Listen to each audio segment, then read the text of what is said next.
walk over there. But before I do, I wanted to give a shout out to another channel that is called Serenity Sue. Sue is her name. She's in Ireland, southeastern Ireland, County Wexford. And I guess we've inspired her to start a channel a little while ago and maybe doing a little mentoring, and she's really come into her own. She doesn't need any help, and her videos are really, this last video that came out yesterday with this church and this graveyard, holy cow.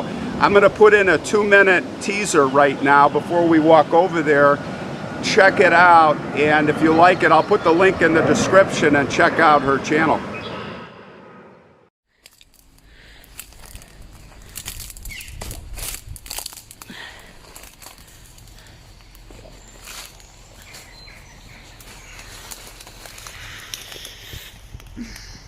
Memory of Helen, and the ivy has unfortunately covered it up.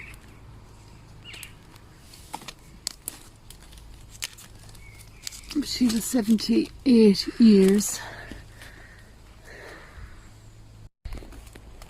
And here's another one buried under weeds.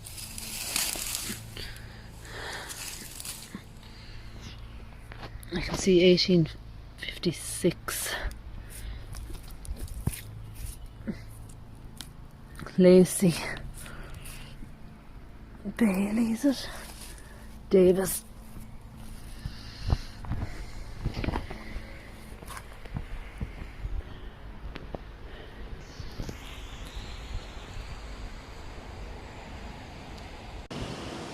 That was kind of spooky, and I might add that is a Quaker cemetery, very unusual in Ireland.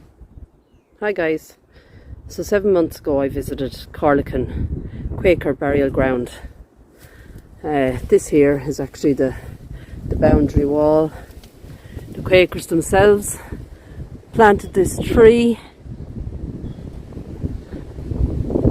known as a centennial tree. That there, sorry, is a bag we brought up. It has holds some brushes and some cleaning equipment. Now, this would have started out as a ring fort, and they would have had a ditch. You can kind of still make it out. The boundary goes all the way around. And it would have been constructed in the early medieval period, between the early 7th and late 9th centuries. Now, it was later then adapted. They added the wall, as I said, the gate, and that centennial tree that I showed you. Look at the size of it now. And it's still there, like, it's amazing. So the first interment took place in 1659, and burials continued on the site until around 1953. We have members of the Cuppage and the Randall family. Now, also buried here is Thomas Holmes' wife and children.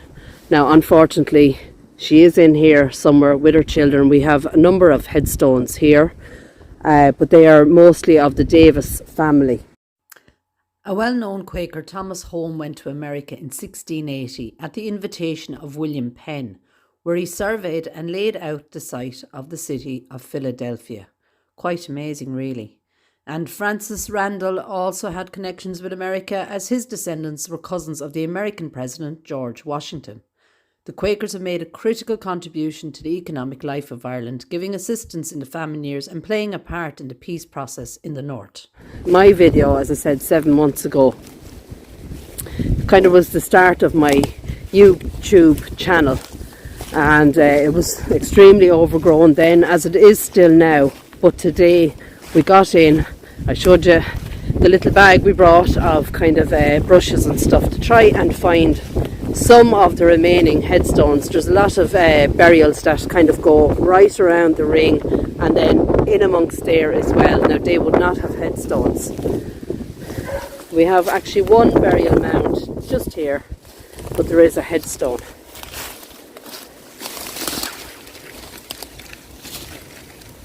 in memory of William Davis, who died at Fairfield, August the 14th, 1897, aged 72.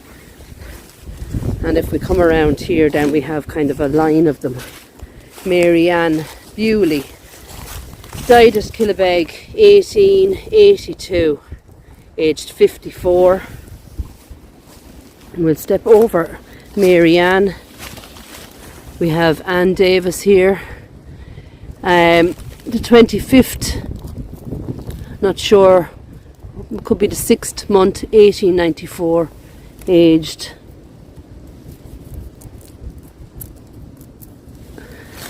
it looks like 38 years. Then on the ground here,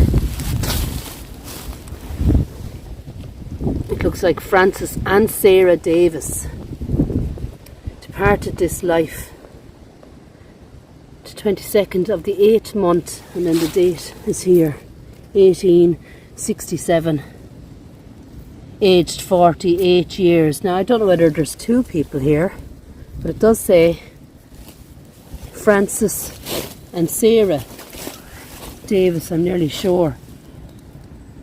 Yeah, Francis and Sarah Davis. So did they die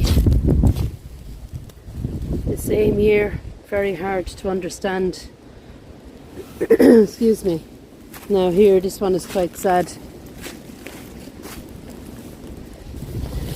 We have cleaned, as I said, as much as we possibly can. This is Bewley, Lucy Bewley Davis, so possibly the Bewley and Davis married together to create that name of the 3rd month, 1856, aged 2 years, 4 months. That is very sad for Lucy Bewley Davis. Beside Lucy then,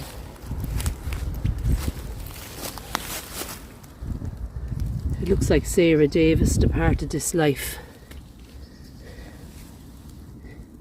Looks like the 8th month, maybe 1855, aged 73 years, also Francis Davis. And then I think the date and the year, wait now, we've 1865 here, and the age, maybe 85. Samuel Davis here, died 1884, aged 74 years. We've Elizabeth beside him.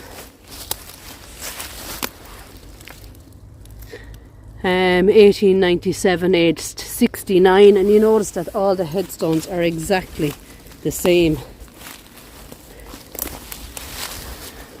This is Francis, 1896, aged just 39. And then we found a row here behind these ones.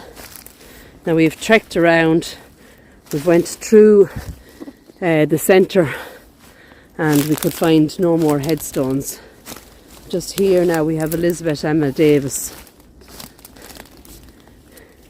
1940, age 78, beside Elizabeth.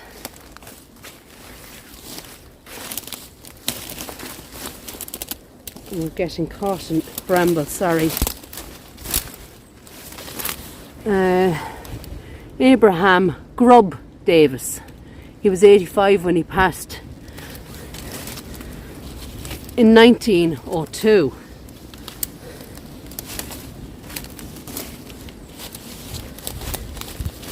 And then this is in memory of Helen Davis.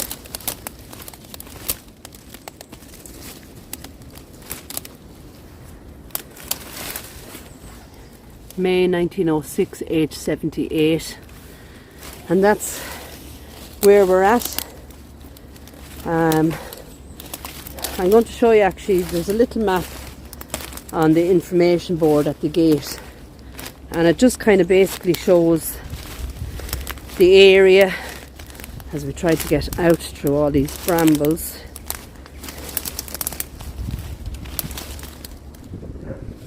So that there is the gate we came in, And this is the site layout and burial plots. You have the ring, as I said, right around it, the border, and all these buried in here. And they could just be anywhere in there. And as I said, Thomas Holmes' wife and children are in there somewhere. Possibly no headstone. And as I said, he went to America at the invitation of William Penn. So quite interesting. Great connections to Philadelphia, the Randalls, Thomas Holmes, and of course the President, George Washington then as well. So not much more to see, guys. I think over storms and stuff we have a lot of breakage there from trees and stuff, and we kind of cleared what we could. We didn't want to go too heavy at the headstones, we don't want them damaged. But to all that are buried here at this Quaker burial site, and there's lots and lots that we just can't find, all in there, all around the outside, the few headstones that we could read. We've more burials here, so to all of them, rest in peace. And to you guys, take care, God bless, and I'll talk to you soon.